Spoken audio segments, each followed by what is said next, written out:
आज बात करेंगे प्राइवेट डिफेंस के बारे में, सेल्फ डिफेंस के बारे में, आत्म अभिरक्षा के बारे में कि क्या सेल्फ डिफेंस का यूज़ अपन कब कर सकते हैं, कि सेल्फ डिफेंस का राइट क्या यानी आक्रमणकर्ता होता है जो एग्रेसर होता है क्या उसको भी मिलता है,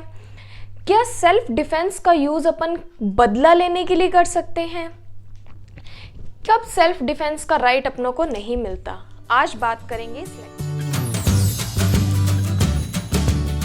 गुड मॉर्निंग फ्रेंड्स, मैं माधुरी एमडी लो क्लासेस में आपका वेलकम। सेल्फ डिफेंस के बारे में जो प्रोविज़न दिए हुए हैं वो अपने आईपीसी में दिए हुए हैं सेक्शन 96 से लेके 106, जो कि जर्नल एक्सेप्शंस में साधारण अपवादों में काउंट होते हैं कि कब ऐसा ऑफेंस करने के बाद भी अपनों को पनिशमेंट नहीं मिलती, वो जर्नल एक्सेप्शंस में काउंट हो जाते हैं। बात करते हैं। सबसे पहले बात आती है सेक्शन 96 की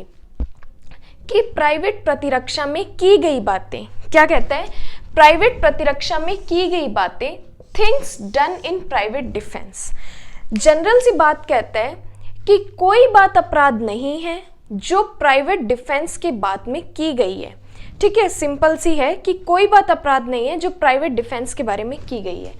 सेकंड क्या कहता है कि शरीर तथा संपत्ति की प्राइवेट प्रतिरक्षा का अधिकार, right of private defence of the body end of property. मतलब इस सेक्शन से क्या क्लियर होगा कि जो सेल्फ डिफेंस का राइट है वो किस पर्सन को मिलता है, या किसी अदर पर्सन को भी मिलता है, या किसी की प्रॉपर्टी पे भी मिलता है, या किसी अदर पर्सन की प्रॉपर्टी पे भी मिलता है। मतलब ये कहता है कि सेक्शन 99 को ध्यान में रखते हुए अब ये सेक्शन 99 इसके कहने का मतलब है कि आप इस राइट को पढ़ने से पहले, कि शरीर की और संपत्ति की प्राइवेट प्रतिरक्षा को पढ़ने से पहले, उसके अधिकार को यूज करने से पहले आप ये जान लीजिए कि जो सेक्शन 99 में रेस्ट्रिक्शन दिए हुए हैं उसको फॉलो करना पड़ेगा। ठीक है, कि सेक्शन 99 को ध्यान में रखते हुए आप खुद की बॉडी की और आप किसी अदर पर्सन की बॉडी की, आप खुद की प्रॉपर्टी की, आप किसी अदर पर्सन की प्रॉपर्टी पे भी सेल्फ डिफेंस का यूज कर सकते हैं। ठीक है, ये आया, ये हो गया। इससे सेक्शन 97 से ये क्लियर हो गया कि आप खुद की बॉडी पे भी सेल्फ डिफेंस यूज कर सकते हैं, आप अदर पर्सन की बॉडी पे भी, आप खुद की प्रॉपर्टी पे भी यूज कर सकते हैं, और आप अदर की प्रॉपर्टी पे भी यूज कर सकते हैं। अब बात करेंगे सेक्शन 99 में से क्या रेस्ट्रिक्शन दिए हुए हैं। सेक्शन 99 की कि कार्य जिनके विरुद्ध प्राइवेट प्रतिरक्षा का अधिकार नहीं है, मतलब कि ऐसे कौन से एक्ट हैं जिनमें अपनों को प्राइवेट डिफेंस का राइट नहीं मिलता। फर्स्ट कहता है कि पब्लिक सर्वेंट जब गुड फेथ में ऐसा एक्ट कर रहा है जिससे ना तो ग्रीवियस हर्ट हो रहा है और ना ही डेथ हो रही है, तो उस कंडीशन में क्या होगा कि आपको प्राइवेट डिफेंस का राइट नहीं मिलेगा। सेकंड क्या कहते हैं कि पब्लिक ऑफिसर या पब्लिक सर्वेंट के डायरेक्शन में कोई पर्सन काम कर रहा है, उस कंडीशन में जिसमें ना डेथ होने का इंटेंशन, ना डेथ होने की आशंका है, ना ग्रीवियस हर्ट होने की आशंका है, तब आपको प्राइवेट प्रतिरक्षा का अधिकार नहीं है। थर्ड कहता है कि जब आपके पास इतना प्रॉपर टाइम था कि आप किसी पब्लिक सर्वेंट की हेल्प ले सकते थे, तब आपको सेल्फ डिफेंस का राइट नहीं है। और फोर्थ कहते हैं कि आप उतनी ही अपहानि कर सकते हैं जितनी की रिक्वायर है, मतलब जितनी आप उस एक्ट में, मतलब आपके साथ कोई ऐसा अटैक हो रहा है, मतलब कोई पर्सन आपके साथ मुक्के से अटैक कर रहा है, तो उस कंडीशन में आप उसकी गोली मारकर हत्या नहीं कर सकते, क्योंकि एक मुक्के की जो अपहानि है वो ना तो कोई डेथ हो सकती है, ना ग्रीवियस हर्ट हो सकता है, तो उस कंडीशन में आप उसके ऊपर गोली चलाकर ऐसा अटैक नहीं कर सकते, वहाँ पे आपको सेल्फ डिफेंस का राइट नहीं मिलेगा। देन बात आती है सेक्शन 100 की कि कब शरीर की प्राइवेट प्रतिरक्षा का अधिकार मृत्यु कारित करने का होता है। मतलब कि कब आप अपनी बॉडी को प्रोटेक्ट करने के लिए किस कंडीशन में आप किसी पर्सन की डेथ कोज कर सकते हैं। तो सेक्शन 100 में 7 ऐसी कंडीशन दी हुई है कि अगर वो एक्ट आपके साथ होते हैं, अगर वो ऑफेंस आपके साथ होते हैं, उस दशा में आप सामने वाले की डेथ कोज कर सकते हैं। फर्स्ट कि कोई पर्सन आपके ऊपर ऐसा असॉल्ट इस इंटेंशन से कर रहा है जिससे आपको डीम्ड हो रहा है कि उसका परिणाम डेथ हो सकता है। मतलब कि जो सामने वाला आपके ऊपर ऐसा हमला कर रहा है जिससे आपको प्रतीत हो रहा है कि उस हमले से आपकी मृत्यु कारित हो जाएगी,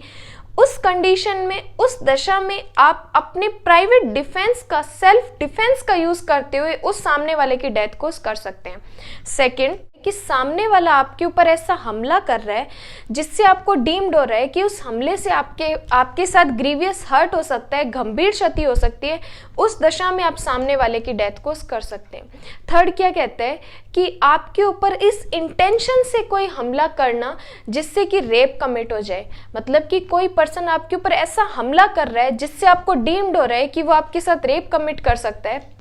उस कंडीशन में भी आप अपने सेल्फ डिफेंस में अपनी बॉडी को प्रोटेक्ट करते हुए सामने वाले की डेथ को कर सकते हैं। देन फोर्थ कहते हैं कि अननेचुरल ऑफेंस, मतलब कि प्रकृति विरुद्ध काम तृष्णा की तृप्ति के इंटेंशन से किए गए असॉल्ट या किसी किए गए हमले में आप सामने वाले की डेथ को कर सकते हैं। देन फिफ्थ क्या कहते हैं कि किडनैपिंग और अबडक्शन, मतलब कि कोई पर्सन ऐसा आपके ऊपर हमला या ऐसा अटैक कर रहा है जिससे आपको डीम्ड हो रहा है कि वो आपको किडनैपिंग कर लेगा, आपको किडनैप कर लेगा, आपको अबडक्ट कर लेगा, उस कंडीशन में आप डेथ को कर सकते हैं। सिक्स्थ कहते हैं कि जब कोई पर्सन आपको रॉन्गफुली कन्फाइंड कर रहा है, मतलब कि कोई व्यक्ति आपको सदोष परिरोध कर रहा है, आपको एक चार दीवारी में बंद करके रख रहा है जहां पर आप किसी पर्सन की हेल्प नहीं ले सकते, किसी पब्लिक सर्वेंट की हेल्प नहीं ले सकते, उस कंडीशन में आप उसकी डेथ को कर सकते हैं। एंड लास्ट ये बोलते हैं कि आपके ऊपर यदि कोई एसिड अटैक करता है या एसिड अटैक का अटेम्प्ट करता है, उस कंडीशन में आप उस पर्सन की डेथ को कर सकते हैं, क्योंकि आपको डीम्ड हो रहा है कि उस एसिड अटैक से आपके साथ ग्रीवियस हर्ट हो सकता है, आपको गंभीर क्षति हो सकती है, उस दशा में आप क्या कर सकते हैं, सामने वाले की डेथ को कर सकते हैं। तो ये 7 कंडीशन है जिसमें आप अपनी बॉडी को प्रोटेक्ट करते हुए आप किसी पर्सन की डेथ को कर सकते हैं। अब पहले वाले क्वेश्चन थे, मैंने क्वेश्चन पूछे थे आपसे कि क्या जो एग्रेसर है, क्या जो आक्रमण करता है, क्या उसको सेल्फ डिफेंस का राइट है? तो आंसर है नहीं, क्योंकि जो आक्रमण करता है, जो एग्रेसर है, उसको सेल्फ डिफेंस का राइट नहीं दिया हुआ। 2 केस नोट कर लीजिए, एक कश्मीरी लाल वर्सेस स्टेट ऑफ पंजाब का केस है, स्टेट ऑफ पंजाब का केस है 1997 में, जिसमें क्लियर कर दिया था कि जो एग्रेसर है, जो आक्रमण करता है, उसको सेल्फ डिफेंस का राइट नहीं है। एक और केस है Jaipal versus state of Haryana का केस है 2000 का। इन दोनों केस में क्लियर कर दिया कि जो एग्रेसर है उनको सेल्फ डिफेंस का राइट नहीं है। फिर एक क्वेश्चन था कि क्या सेल्फ डिफेंस को यूज करते हुए या सेल्फ डिफेंस में क्या अपने किसी पर्सन से बदला ले सकते हैं, जिससे अपनी घृणा करते हैं या ईर्ष्या करते हैं, उस पर्सन से क्या अपने बदला लेने के लिए सेल्फ डिफेंस को अपने प्रोटेक्ट में खड़ा कर सकते हैं? तो आंसर है नहीं, क्योंकि जो सेल्फ डिफेंस का राइट है वो इलीगल अटैक, मतलब अवैध आक्रमण पर है, न कि किसी बदला लेने में। इसमें भी एक केस है राजेश कुमार वर्सेस धर्मवीर का केस है